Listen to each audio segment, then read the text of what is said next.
and it's possible. God can do anything.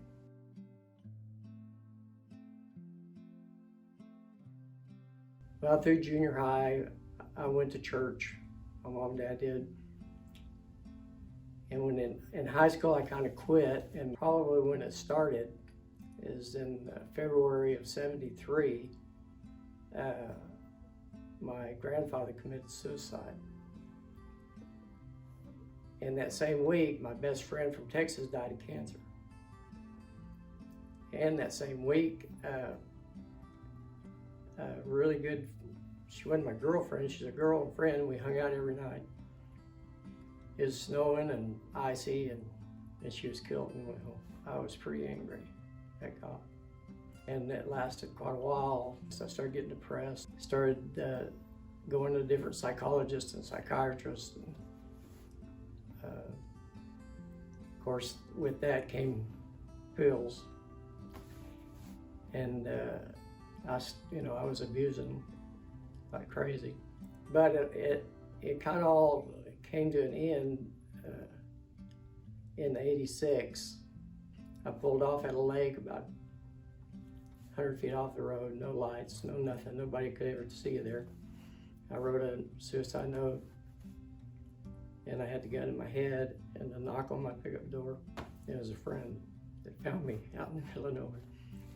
The next day, I wasn't supposed to, but I went to town. This really good friend named Bud. So I decided, I want to go by and thank him.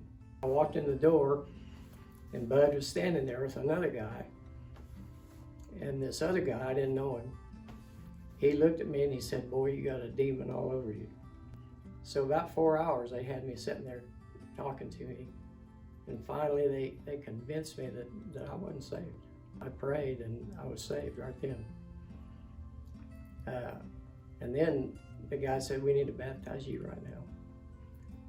And we were right next to the White River, the sanitation plant. So we went out there and got in that White River, me and that guy, and I can't even remember his name, but I'll see him again.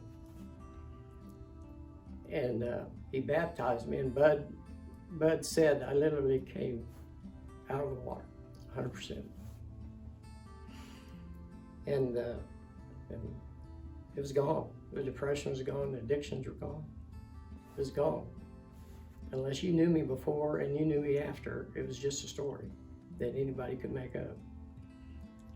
But the people that knew me, even if it was a handful, it affected all of them and changed the way they believe. And I think God put me in that little town of 1,500 in the middle of nowhere in western Colorado and put those people in my life to help me. And I don't know why. God gave me so many chances. But he did, and it's been since 1986, and I was a bachelor till I was 40, lonely, gave up. But then I met Martha. And through that, now I have 9 grandkids. So God's good.